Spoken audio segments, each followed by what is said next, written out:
Itu dua yang menjadi aspek TIK pertama, jadi kebijakan proses pengelolaan atau pengoperasian pusat data dan tata kelolanya. Nah, sekarang berikutnya di indikator 6, di mana berpasangan dengan 23, integrasi sistem aplikasi. Tadi Bapak dan Ibu Pak Rahmat sudah menjelaskan bahwa di inovasi proses bisnis terintegrasi, sudah ada gambaran peta proses bisnis harusnya. Nah, peta proses bisnis termasuk juga yang digambarkan di dalam rencana induk SPBE harusnya sudah ada arsitektur aplikasi. Nah, di dalam arsitektur aplikasi yang berbasis pada inovasi proses bisnis yang harus disupport oleh SPBE, harusnya itu juga menjadi satu kewajiban yang diatur. Makanya di sini di indikator 6, kebijakan internal tentang integrasi sistem aplikasi menjadi satu keharusan yang diatur. Karena tidak boleh lagi terjadi pembangunan aplikasi itu silo-silo, tidak berhubungan satu aplikasi dengan aplikasi lain. Nah, kemudahan untuk interoperabilitas itu yang sebetulnya ingin diatur. Nah, sehingga kalau dilihat seperti biasa tadi, kalau kebijakannya belum ada atau belum tersedia masih bentuk draft, berarti levelnya 1. Kalau sudah ada tapi baru mengatur sebagian saja, berarti itu levelnya 2. Kalau sudah diterapkan untuk menegaskan seluruh potensi aplikasi yang akan dikembangkan, berarti di semua sistem aplikasi, baik di pemerintah pusat, pemerintah daerah, berarti itu sudah di level 3. Nah, kalau yang paling bagus, ya setidak-tidaknya sebelum 5 begitu, berarti harusnya sudah mulai berpikir bagaimana tadi kita punya gambaran dari inovasi proses bisnis yang digambarkan di petanya, sudah menggambarkan keterhubungan dengan antar instansi vertikal atau horizontal yang memang dikerjasamakan.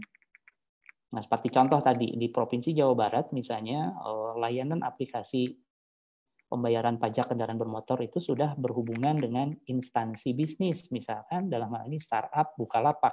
Nah, artinya di situ akan ada layanan aplikasi antara Bukalapak bisa bertukar data dengan aplikasi pajak kendaraan bermotor. Nah, itu contoh kalau memang pengaturannya dimungkinkan membuka kesempatan itu, itulah yang menjadi amanat di Perpres 95 2018. Dan yang terakhir, yang optimum, yang di level 5, kalau kebijakannya seperti biasa, sudah di review, sudah di kaji, dipantau dan seterusnya.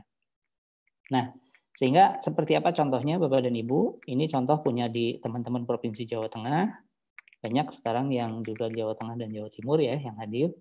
Posisinya adalah di pasal 3 disebutkan bahwa kebijakan sistem manajemen informasi terintegrasi pemerintah daerah bertujuan, di poin A-nya jelas, mengintegrasikan seluruh aplikasi sistem manajemen informasi sumber daya pemerintah daerah, meningkatkan layanan publik, dan seterusnya. Nah, di sini terkandung makna dari pemahaman kita bersama bahwa sudah diamanahkan di pasal 3 poin atau huruf A itu untuk mengintegrasikan. Jadi ada pengaturan yang memang sudah sangat tegas dijelaskan di Peraturan Gubernur 89 2016 seperti ini contohnya.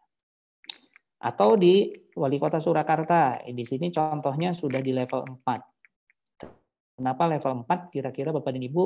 Karena di poin C di situ disebutkan bahwa tersedianya infrastruktur teknologi informasi dan komunikasi dapat menghubungkan dan mengintegrasikan data dan informasi. Di situ sudah sangat-sangat tegas bahwa bisa dilakukan antar perangkat daerah dengan pemerintah pusat, pemerintah provinsi, dan sebagainya. Nah, inilah yang sebetulnya disebut pengaturan ini sudah memberikan peluang, memberikan wadah agar pengaturan ini memang bisa memayungi kerjasama-kerjasama pada saat Bapak dan Ibu mau mengintegrasikan aplikasi dengan pemerintahan di luar KLD masing-masing.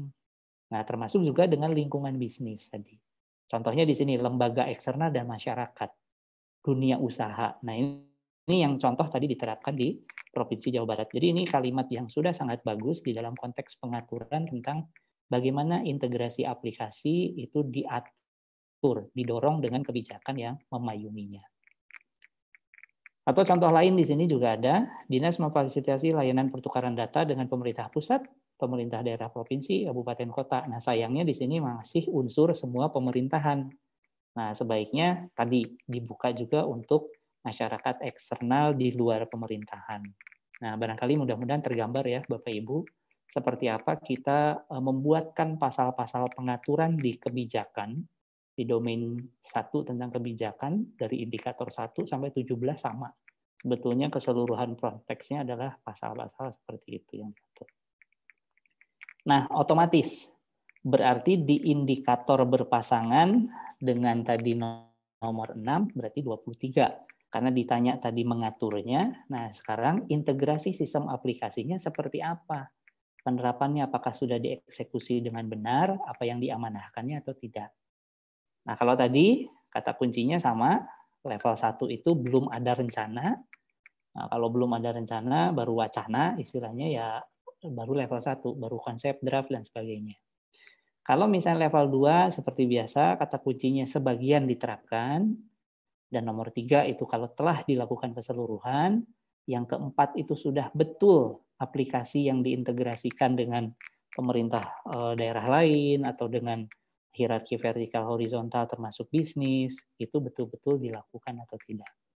Nah, kalau misalnya di level 5, terus-menerus setiap aplikasi yang memang direncanakan untuk diintegrasikan terus dipantau, terus dievaluasi, terus dikembangkan. Nah, ini yang harapannya secara kontinu, misalnya secara berkelanjutan, 3 tahun terus-menerus begitu ya, bahkan selamanya bagus ya, itu terus dievaluasi, itu yang mendorong agar Bapak dan Ibu KLD level kematangan dalam konteks integrasi aplikasi itu bisa berada di level 5. Nah, contohnya seperti apa?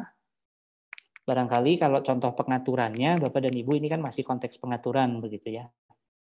Karena posisi di sini kan indikator 23 itu tata kelola, berarti kalau pengaturannya seperti ini nanti apa yang menjadi evidence-nya begitu. Karena ini masih berbicara di kebijakan, misalnya rencana integrasi data dan layanan.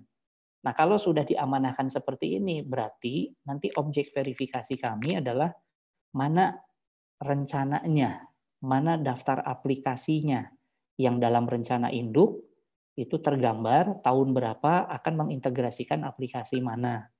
Kemudian juga tergambar di peta proses bisnis, aplikasi itu untuk mendukung peta proses bisnis yang terintegrasi antara layanan mana dengan layanan mana. Nah, kemudian kalau misalnya menggunakan apa nanti keterhubungan antar aplikasinya. Contohnya kalau di sini menggunakan API, Application Programming Interface. Nah, berarti artinya ada amanah bahwa setiap pengembang aplikasi harus menyediakan konteks interoperabilitas dengan memanfaatkan model komunikasi tertentu. Contohnya misalnya menggunakan API di sini. Nah, ini yang 89/2016 di Jawa Tengah juga sudah disebutkan di sini ya, misalnya penanggung jawab aplikasi membidangi standarisasi bla bla bla dan seterusnya. Di sini sudah terlihat biasanya mana yang akan dihubungkan satu sama lain. Dan yang paling konkret di sini kita lihat yang sudah dimonitor Bapak dan Ibu. Jadi sudah ada proses-proses realisasi pencapaian, misalkan antara sistem informasi A kemudian ya SIA, apakah ini akuntansi, saya belum bisa menebak begitu ya. Kalau misalnya air, kemudian Haris, dan seterusnya, di sini disebutkan ada akademik, P2M, SDM, misalnya contoh begitu, digambarkan bahwa mana yang akan berhubungan, targetnya berapa, sudah berapa persen, digambarkan dengan labeling, bahwa kalau hitam itu direncanakan dan terrealisasi, kalau warna abu-abunya di tengah-tengah berarti direncanakan tapi belum terrealisasi. Kalau yang masih belum ada titiknya, baik abu atau hitam, misalnya itu tidak direncanakan. Artinya ada posisi di mana aplikasi itu tidak semuanya harus dihubungkan tentunya. Karena tidak direncanakan, berarti tidak ada.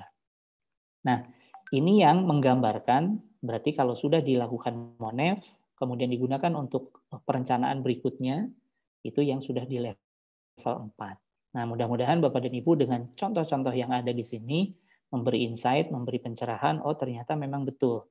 Ada hubungan antara proses bisnis inovasi yang harus diintegrasikan dengan rencana induk SPBE-nya dan digambarkan juga eksekusinya dengan pengaturan di kebijakannya, termasuk juga tata kelolanya, prosesnya dimonitoring atau tidak. Nah, sehingga biasanya kami, Bapak dan Ibu, sebagai evaluator eksternal, bocorannya nih, kalau melakukan proses evaluasi terhadap hasil evaluasi mandiri Bapak dan Ibu, kami pasti akan saling melakukan cross check antar dokumen begitu ya.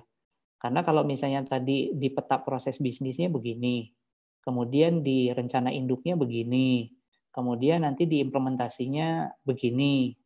Nah, kalau tidak nyambung, jadi nanti ada guyonan pantun jaka sembung mawa papan. Kalau kata orang Sunda teu nyambung pisan pan begitu ya Mas Nuno begitu. Nah, Iya, jadi Pak. harus nyambung begitu ya. Tidak mensana corpore sano, yang satu ke sana, yang satu ke sono begitu ya. Jadi saya banyak belajar dari Mas Nuno nih tentang pantun gitu. Waduh. Jadi harus nyambung Bapak dan Ibu. Nah, sehingga kami pasti akan melihat seperti apa model gambar petanya, ada di rencana induk tidaknya, kemudian integrasi aplikasinya dilaksanakan atau tidak. Nanti bisa saja contohnya apa? Screenshot. Ada contoh misalnya menampilkan data JSON dari API yang dilakukan begitu ya. Apakah sudah punya middleware atau misalnya enterprise service bus. Nah, itu silahkan disampaikan saja di dalam penjelasan. Sehingga bisa memberi insight kepada kami yang menjadi evaluator eksternal bahwa betul aplikasi yang terintegrasi sudah dilakukan sekian banyak misalnya begitu.